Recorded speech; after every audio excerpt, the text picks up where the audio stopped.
There is no injunction, formal or informal, against anybody taping this and handing it to anybody else they want to. We encourage it. We feel that the work that we do will stand up to any inspection, and we are more than happy.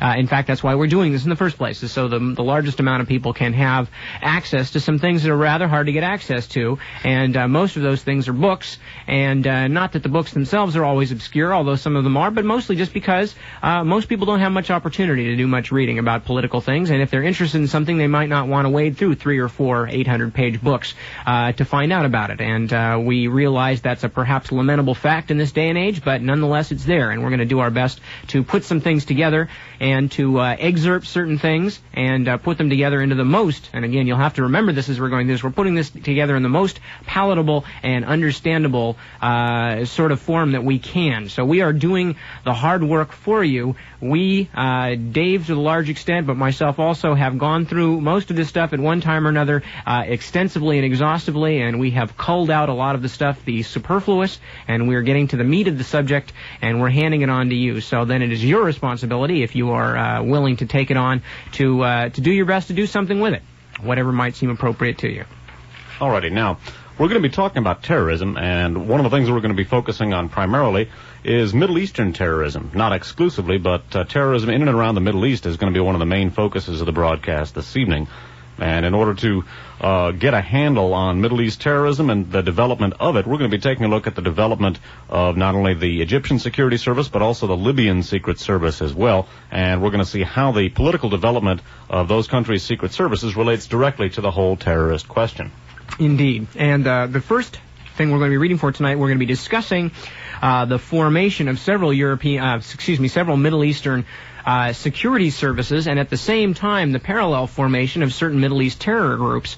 And interestingly enough, these things are not so dissimilar, and they do in fact have some common roots going right back to the Second World War, as many of our longtime listeners will not be surprised to find out. Now, the first book we're going to be reading from is a book entitled Gehlen, Spy of the Century. Gehlen, of course, G-E-H-L-E-N. Gehlen, Spy of the Century. The book was written by E.H. Cookridge, copyright 1971, from Random House in New York. Now, again, for those who are just getting into this stuff for the first time and are not familiar with the name, since Gehlen himself is not going to be the primary focus of this particular segment, let me just explain to you very quickly. Reinhard Gehlen was the head of Hitler's Eastern Secret Service, the Fremde Heere Ost, the Foreign Armies East, and was in fact the leading intelligence expert on the Russian front and the Eastern front in general. At the end of World War II, realizing that he would probably be valuable to somebody, he promptly jumped to the American side, actually before the war was even over, brought his files, turned himself over, put himself in the hands of Allen Dulles, who was only too glad to have him. And Allen Dulles actually formed most of the Russian and Eastern European Bureau of the then just being born CIA around Reinhard Gehlen's operation. And in fact, Gehlen basically put his entire Nazi organization right back to work with the help of American military intelligence and the CIA. Took a lot of people right out of the docket at Nuremberg, put them back into working condition, except now they were working for the American CIA. Gehlen later went on to work for NATO intelligence and also fulfilling the same function, that is as a Soviet and Eastern European expert beyond compare, and then later went on to take the core of his organization and form the West German Secret Service at the time that West Germany was permitted to have its own intelligence network. And that became the BND, the Bundesnachrichtendienst. The BND you might want to remember because that will come up during the course of the broadcast tonight and in the course of subsequent broadcasts. Anyway, so the basic fact being Gehlen was Hitler's master spy, and he became America's master spy in Eastern Europe, and then set up the West German Secret Intelligence Service. Never actually did a day's time for any of his activities as one of the most dangerous Nazis of all, and remained a diehard Nazi to the end of his days. A Nazi in philosophy. He never actually joined the Nazi Party, but he worked hand in glove with it, and in fact, during the closing days of the Third Reich was working intimately with the RSHA, the Reichssicherheitshauptamt, the High Bureau of Reich Security, of which the SS and Gestapo were the two primary components. Again, Gehlen not actually a member of the Nazi Party, but his Nazi sympathies, and as Nip indicated, the numerous Nazi war criminals, SS and Gestapo veterans, Final Solution veterans that he put to work with his organization, are front and center and very relevant this evening because one of the things we're going to be looking at is the role of the Gehlen organization, its Nazi sympathies, and some of its active Nazi components with regard to the development of certain aspects of Middle East terrorism, and terrorism even going up to the present day in other parts of the world. And so the Nazi sympathies of the Gehlen organization are front and center in considering the historical development of terrorism as we're going to deal with it this evening. Yeah, and elaborating on Dave's point even a little more, I believe even in this book, although it's been a long time since I've read it, but Gehlen has been quoted several times long after the end of World War II, well into the 50s, as still being very anti-Semitic. Gehlen was prone to making strongly anti-Semitic comments, and he did indeed hold the reactionary views necessary to get along with people like Franz Alfred Siex and Klaus Barbie and some of the other folk. Well, this book itself actually is doesn't do any great damage to Gehlen personally. In our third Radio Free America program, the one specifically about Gehlen and his organization, and that is available from DAVCOR that we'll tell you about late in the broadcast, we read a long section from an interview done with Gehlen by William Stevenson from the Borman Brotherhood, where he does, in fact, if you'd actually like to hear some of his verbatim remarks, you can hear not only some of his anti-Semitism, but his views about the tremendous betrayal of Germany by England during World War II, which is sort of a novel interpretation of history. And to get an idea of just what Gehlen is like as a person, that interview from Radio Free America number 3 will give you a pretty good idea. As if, as Stevenson himself says, the glimpse of the numerous mass murderers that he put to work in his organization wouldn't be quite sufficient. All right. Now, again, so with this short capsule working biography of Reinhard Gehlen, you will realize then as we are going, again, as Dave said, how much not only he himself, but the people that he hired and their particular views about world politics and racial politics, how important they are in the formation of Middle Eastern terrorism. Now, one of the persons that is going to be front and center in the broadcast this evening with regard to terrorism in the Middle East and elsewhere is a name that's going to be introduced in the section Nip's about to read you. The man's name is Otto Skorzeny, last name Skorzeny. He's going to be one of the common threads running throughout the broadcast. So listen for his name, and we'll tell you more about him later. All right, reading from Gehlen, Spy of the Century by E.H. Cookridge.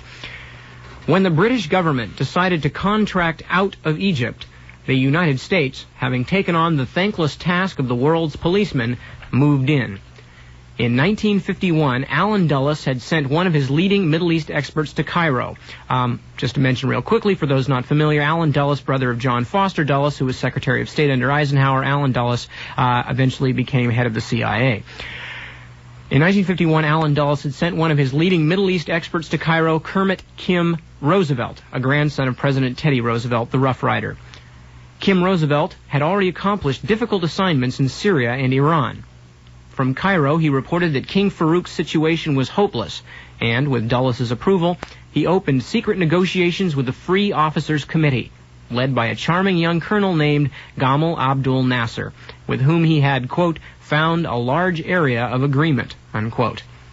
After Black Saturday in January 1952, when rioters went on the rampage in Cairo and Farouk was forced to abdicate, Nasser and Roosevelt agreed that the revolution should be carried out by easy stages.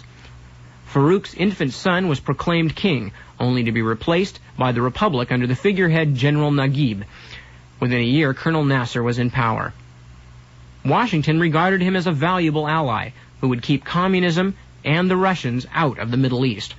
At first, everything seemed to go according to CIA's plans. Nasser's first measure was to suppress the Communist Party in Egypt and to imprison all its leaders. The grateful American government poured $40 million a year into Egypt's economy, which had been ruined by Farouk's extravagance and his ministers' corruption. Alan Dulles sent Nasser a personal gift from President Eisenhower's unvouchered funds of $3 million, which Kim Roosevelt's colleague Miles Copeland conveyed to Nasser's secretary in 2 suitcases. Next, Nasser asked Roosevelt to help him reorganize Egypt's military intelligence and secret service in order to buttress his personal power. Political considerations meant that official employment of U.S. officers and CIA agents by the Egyptian government was out of the question, however. Thus, it came about that Dulles approached Gehlen for assistance. Before continuing, I should just mention that the State of Israel had been formerly chartered only a few years earlier. Of course, they were already in a great deal of struggle and conflict with the other Middle Eastern powers, of which Egypt was, if not the leader, was certainly close to it. This is the political considerations that they're referring to because, of course, already the United States was one of the leading supporters of Israel, if not the leading supporter. At that time, Gehlen was absorbed in his struggle with Wohlweber, who had taken charge of the East German Ministry for State Security after the Berlin Uprising. Nevertheless, he obliged his friend Dulles by recruiting a, quote, military mission of former officers of Hitler's army in the SS. This mission was dispatched to Egypt under ex-Waffen-SS General Wilhelm Farnbacher. In time, it grew to 200 officers. Besides the military mission, however, Nasser needed men to organize his secret service, directing espionage and training saboteurs against Israel, and also to advise on the surveillance of his many enemies inside Egypt, such as the powerful Muslim Brotherhood. Again, his American advisors turned to Gehlen, asking him to recommend someone qualified to take on the task. During the secret negotiations which followed, Gehlen thought at one stage of sending one of his own experts from Pulak. He had several men who had conducted espionage against the British during the war in Libya, Egypt, and Iran. But he could not realistically spare one of sufficiently high rank to impress Nasser. He therefore suggested his old colleague, ex-SS Sturmbannführer Otto Skorzeny, of Zeppelin fame, to take on the assignment in Egypt.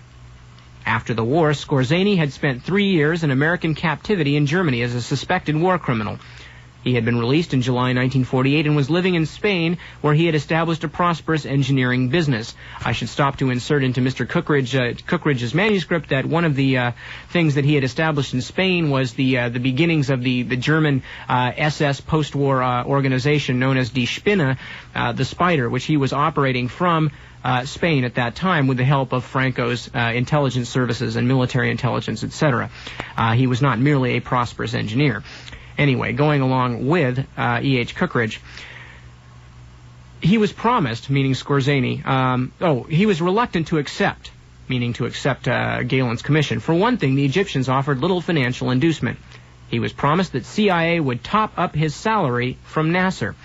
Dulles and Gehlen also approached Skorzeny's father-in-law, Dr. Hjalmar Schacht, once Hitler's financial wizard, who, after his acquittal at Nuremberg and the quashing of his 8-year sentence under the denazification laws, had become president of a bank in Dusseldorf. So, besieged from so many sides, Herr Skorzeny graciously agreed on the condition that his stay in Cairo should be limited.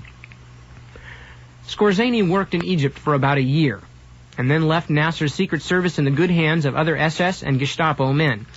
He had recruited about 50, of whom some had to be summoned from Argentina, Brazil, Paraguay, and Spain, where they had found a safe haven from Allied prosecution as war criminals.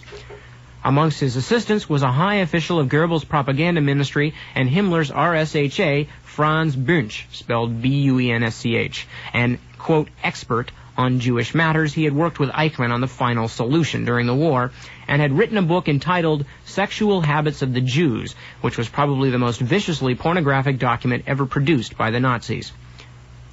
These German intelligencers in Cairo looked to Gehlen for advice, and he appointed a liaison officer to them, whom he sent from Germany. He was a bird of the same feather as they, an ex-SS officer and deputy Reich leader of the Hitler Youth, Hermann Lauterbacher. The German-led Egyptians, Hermann Lauterbacher. Skipping on down. One thing I recall at the beginning of the program as Nip was explaining the Gehlen organization. During the stage of the Gehlen organization that was described in the passage Nip just read, it was part of the CIA. Now, the part that he's about to read now is after the Gehlen organization has become the BND, the Bundesnachrichtendienst, the West German CIA. But as you'll see, it appears to have been business as usual with regard to Gehlen policy in the Middle East, whether as CIA or BND. To the Cairo residency of BND, Gehlen sent one of his senior officers, 35-year-old Gerhard Bauch, B-A-U-C-H, the stepson of Gehlen's vice president, Major General Hans-Heinrich Vorgitsky. Bauch lived in Cairo under the cover of a representative of the Quant Corporation, the German heavy industry concern. At Damascus, the BND resident was ex-SS Hauptsturmführer Alois Brunner, alias Jörg Fischer, who posed as a director of the German-Syrian trading company Otraco. Brunner later joined Bunch in Cairo. They were old colleagues, for they had both worked under Eichmann at the RSHA, quote, Jewish department. Okay, so now the main thing that we want to look at here, and that Cookridge, again, a man, well, I don't think we mentioned it yet tonight. Cookridge is a man who has quite a bit of admiration for General Gehlen, and because, of course, General Gehlen went to work for the United States and for the Western Allies and et cetera.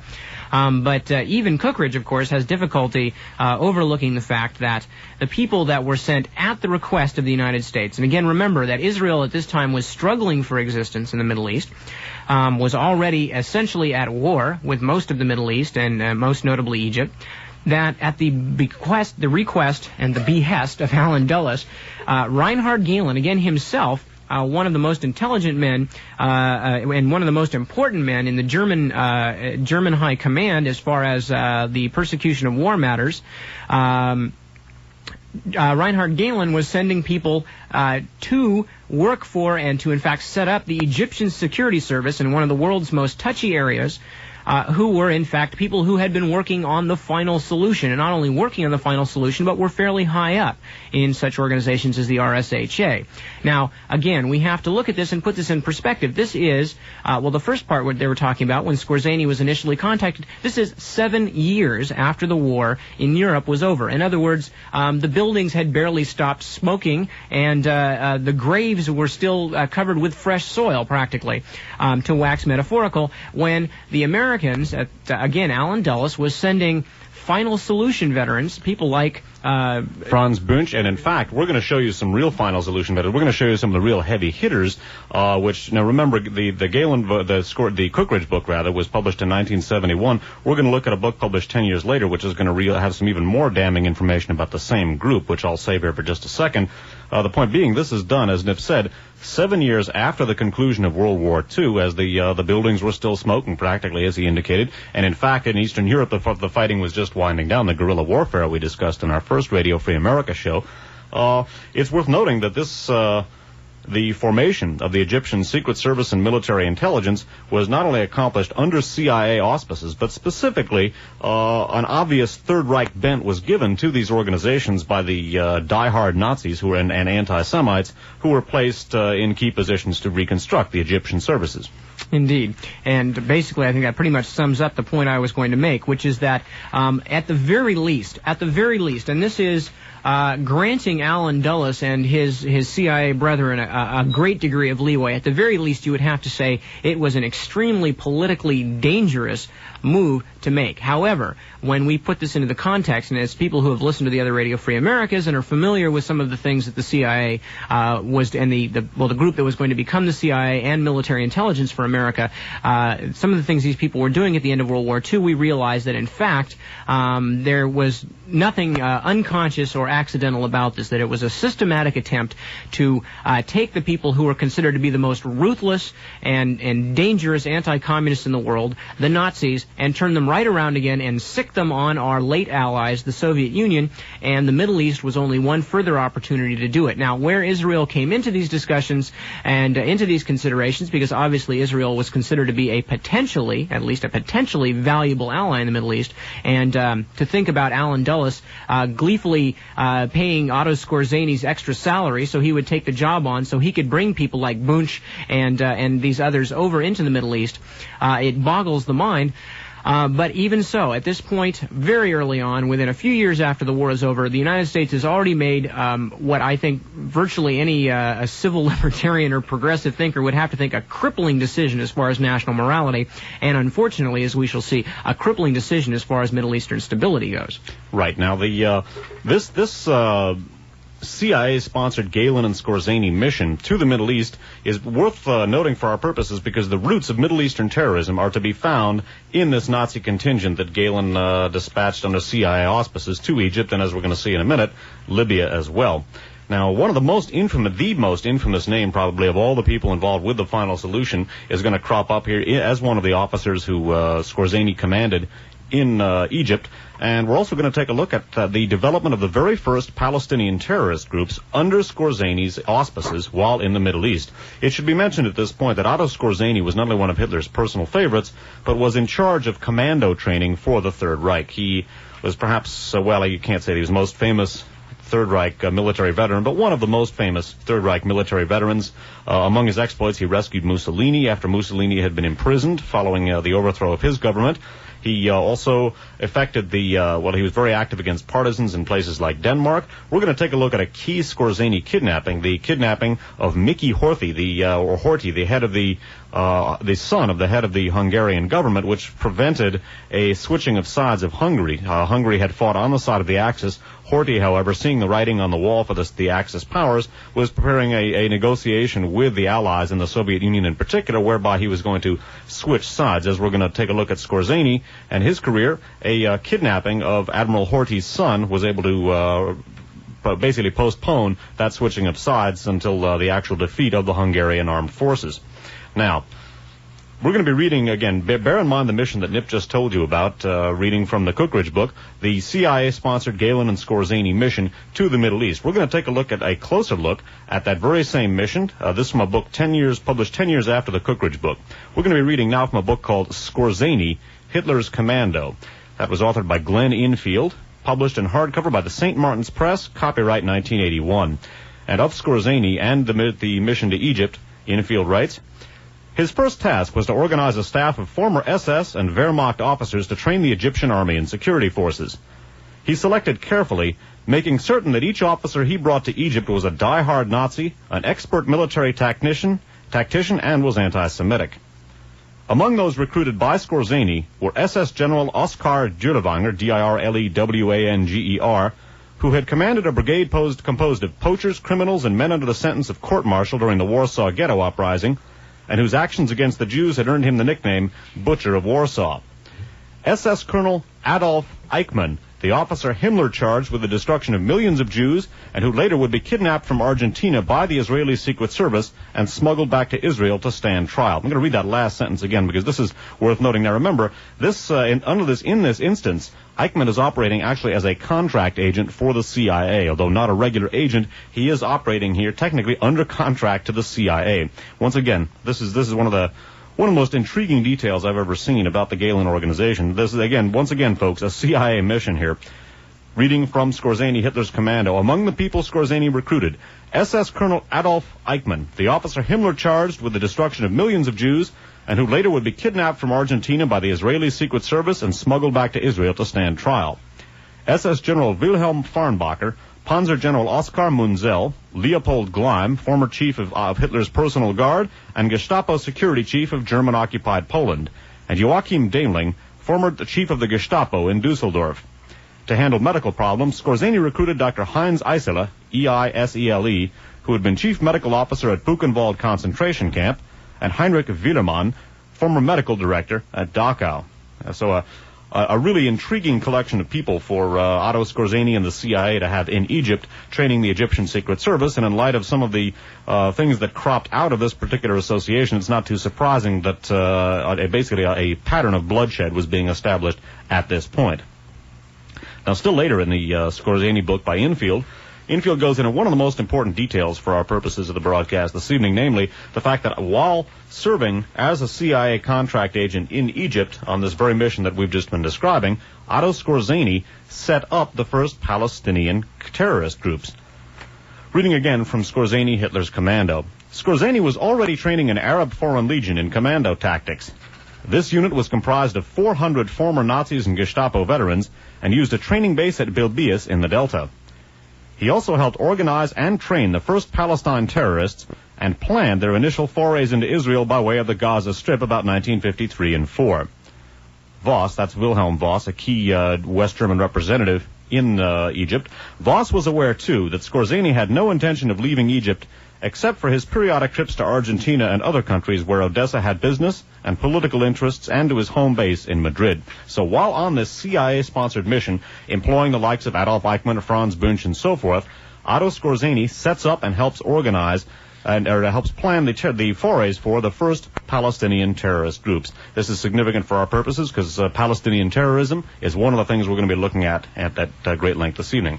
And of course, one of the local and late bywords for terror has become, of course, Libya. Muammar Gaddafi. Just today, on my way up to the station, I was listening to a news broadcast about the Texas Border Patrol and how they're all on basically permanent alert these days, waiting for the Libyan terrorists to come flooding up into the United States from Mexico. They haven't had any come through yet, but they're ready for them. While we're hearing the word Libya and the word terrorism constantly linked now on our national media, virtually inextricable at this point, and I mean that seriously. I challenge any of you out there to think of the last news story that you heard about Libya that had nothing to do with terrorism. I challenge you. Anyway, while we're thinking about that, let's examine a little bit about the antecedents there, too, and just see if by any strange coincidence this could fit into some of the rest of the pattern that's beginning to form here. We're going to read a short segment from a book called Martin Bormann, Nazi in Exile. The book is by Paul Manning, and it's copyright 1981 by Lyle Stewart, Incorporated. Mr. Manning writes, when Colonel Nasser became president of Egypt, he asked the CIA for assistance in establishing a similar organization in his country. The CIA did not wish to become involved and so referred him to General Gehlen, then chief of the West German Federal Intelligence Organization, which was in fact maintained by the CIA. And this is an important point again, as Dave made earlier. This sentence is a little circuitous, but the point, I think, is clear when re-examined. Let's read it again. The CIA did not wish to become involved, and so referred him to General Gehlen, then chief of the West German Federal Intelligence Organization, which was in fact maintained by the CIA. In other words, this is before the BND was a nominally separate entity, and as Dave pointed out, these folks are then, in effect, CIA contract agents. By the way, the Mueller referred to, this is a slightly different, this account differs in some details from the accounts given by Glenn Infield and also by Cookridge. In this particular accounting of the Skorzeny mission to Egypt for CIA, Heinrich Mueller's name comes up. Now, Heinrich Mueller was the head of the Gestapo. Probably the reason why Skorzeny and or why Infield and Cookridge stayed away from it is officially Heinrich Mueller is supposed to be dead. In reality, when they finally unearthed his grave, they dug up his grave. There were 3 skeletons in it, none of whom was Heinrich Mueller. So, as Paul Manning, the author of this book, who did extensive first-hand investigation of the Nazi underground in Latin America, Heinrich Mueller not only survived the war, but in essence is the sort of security minister in exile for Third Reich elements. Basically, the Gestapo remained intact and has served as the enforcement wing of the post-war Nazi underground. Heinrich Mueller was not only alive and well, but was very active at the time of the writing of this book in 1981 at the ripe old age of 79. According to the account by Paul Manning here, it was Heinrich Mueller who basically provided Skorzeny with the staff that he used in Egypt. Okay, continuing. The CIA did not wish to become involved and so referred him to General Gehlen. But Gehlen ducked the request, suggesting that former SS General Otto Skorzeny, son-in-law of Hjalmar Schacht, one-time Minister of Finance for Hitler, should be approached. Skorzeny, who made his headquarters in Spain, did not want the assignment either, for he was doing too well as an engineer and businessman in Spain and was also owner of a large farming establishment outside of Dublin. That's interesting. We'll get back to that later on. But, urged by Schacht, he had Heinrich Mueller in Brazil. Again, the gentleman Dave was just referring to, the man who managed to bury 3 people in his grave and not be dead himself. Urged by Schacht, Skorzeny had Heinrich Mueller in Brazil send him a team of secret police specialists who all arrived in Cairo as a German mission led by Skorzeny, who promptly returned to Spain after introductions had been made. Mueller's team established such an effective intelligence service for Nasser, known as the General Intelligence Service, that Colonel Gaddafi of Libya, then the new revolutionary leader of his country, asked Nasser to make the German team of advisors available to him also. This was done, and upon arrival, the Germans started with a thorough house cleaning of the Libyan secret police hired by the previous ruler, King Idris.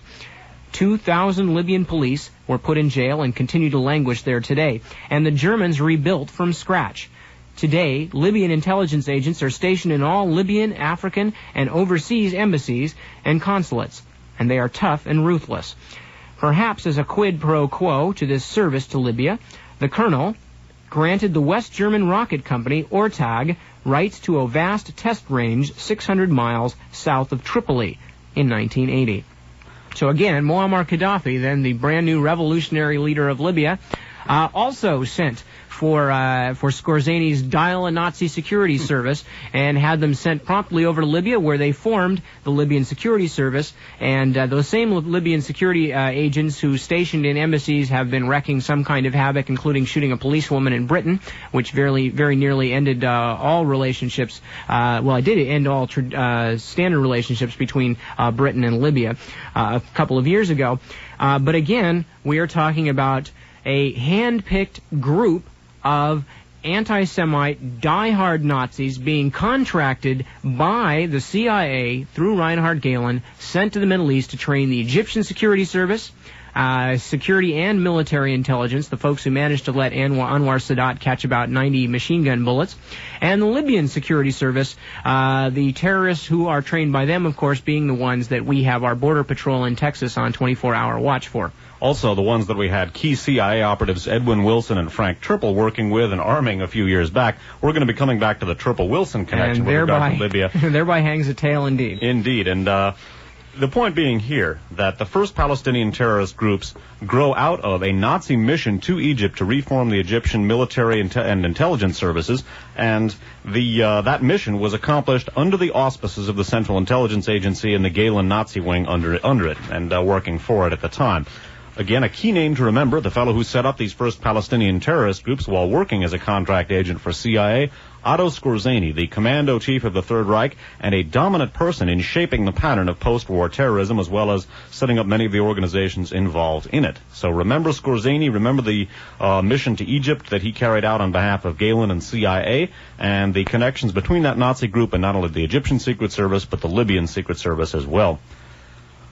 Perhaps the most notorious of all terrorist incidents, certainly probably the best remembered, was the massacre of the Israeli athletes at the 1972 Summer Olympics in Munich, Germany.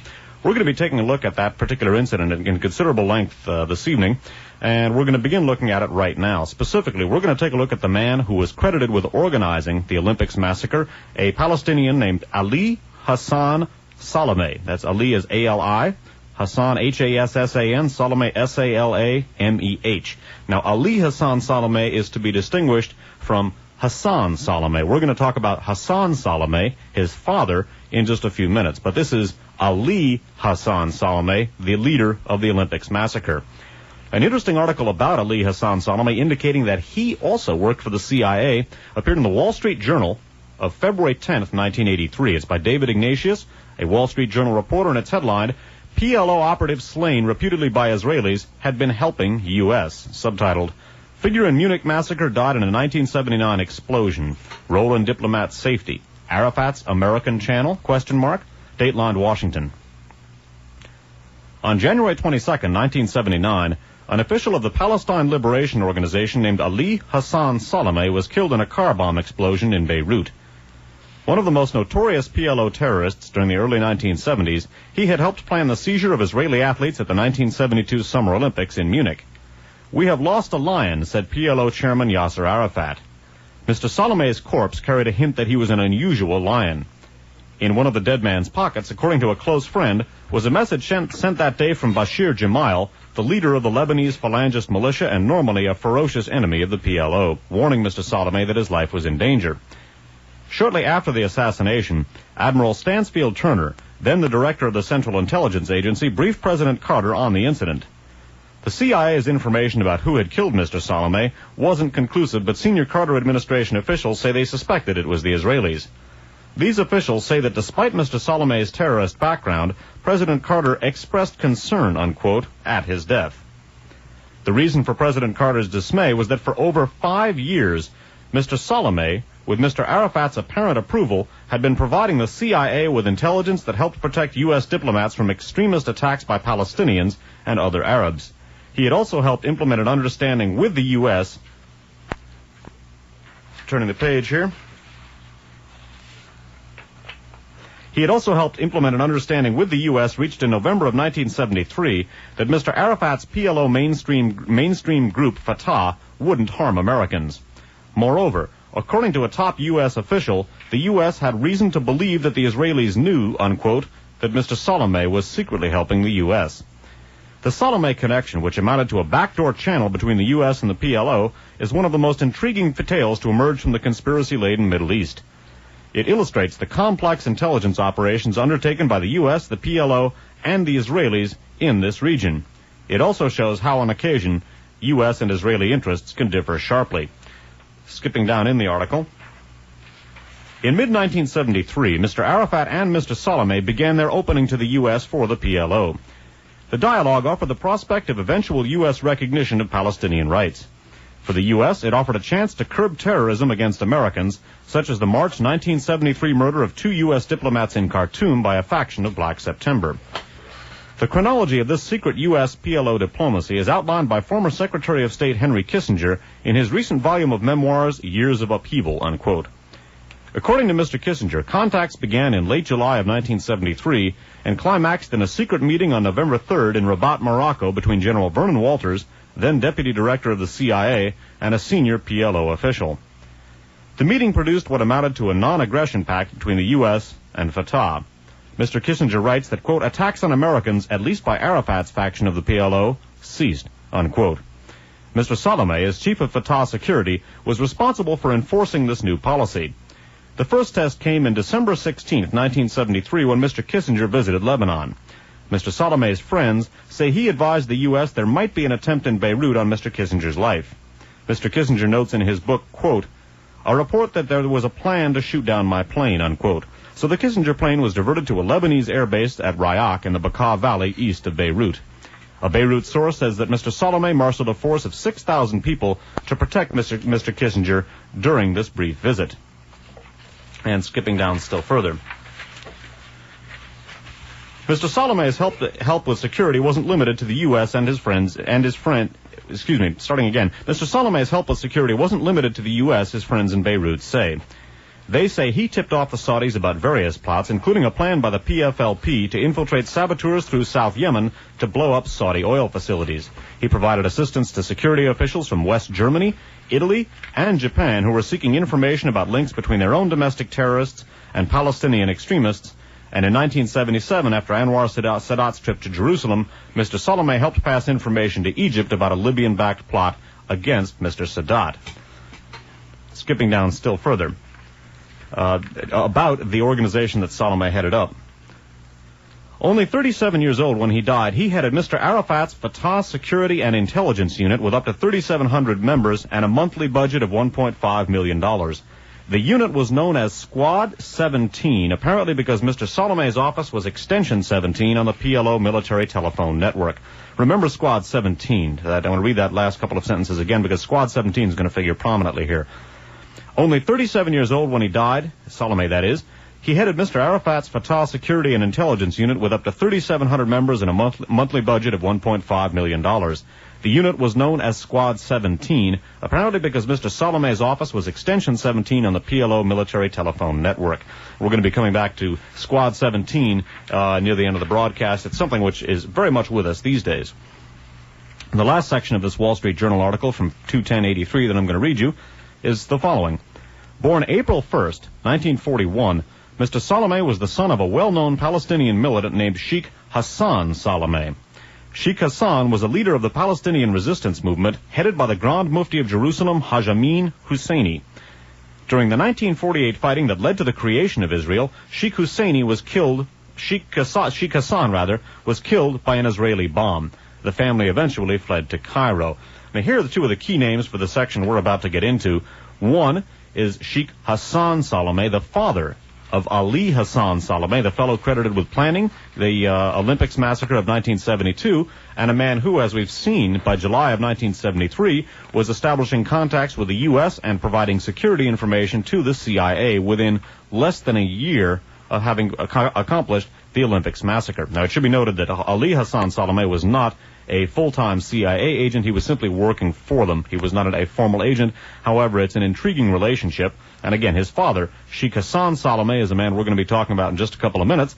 And in turn, Sheikh Hassan Salameh went to work for a man named Haj Amin al-Husseini. And Haj Amin al-Husseini is a person whose background dovetails very nicely with some of the people we were looking at under the Skorzeny mission to Egypt. Yes, in fact, his background was the same as some of the people, at least in terms of his involvement with the SS, and we're going to talk about that. The segment we're going to read next is from a book entitled The Patriotic Traitors, The History of Collaboration in German-Occupied Europe, 1940 to 45, by David Littlejohn, published by Doubleday and Company, 1972. This section is headlined, A Man of God and Friend of Hitler. The spiritual welfare of Soviet citizens of the Muslim faith was in good hands. It was the charge of no less a personage than His Eminence the Grand Mufti of Jerusalem, Haj Amin al-Husseini. There can be no doubt that he took his responsibilities seriously. An indefatigable worker in the cause of Allah and Adolf Hitler, he toured prisoner of war camps exhorting the faithful to take up arms on behalf of the new order. He reviewed Muslim SS units, their field gray uniforms topped with a fez. He blessed weapons, consecrated standards. He won over a distinguished Tartar poet, Musa Jalil, who agreed to serve on an Eid-el-Ural Tartar committee, which had as its object the establishment of a Muslim state on the banks of the Volga. Eid-el is the Tartar word for Volga. Nothing ever came of this scheme. Jalil later had second thoughts and tried to back out. For his pains, he was court-martialed and shot by the Germans. The Grand Mufti himself, however, readers will be relieved to learn, came safely through the war. And in fact, as you're going to see in some of the next segments of the broadcast, the Grand Mufti of Jerusalem, Haj Amin al-Husseini, did more in the war than merely review prisoner of war camps.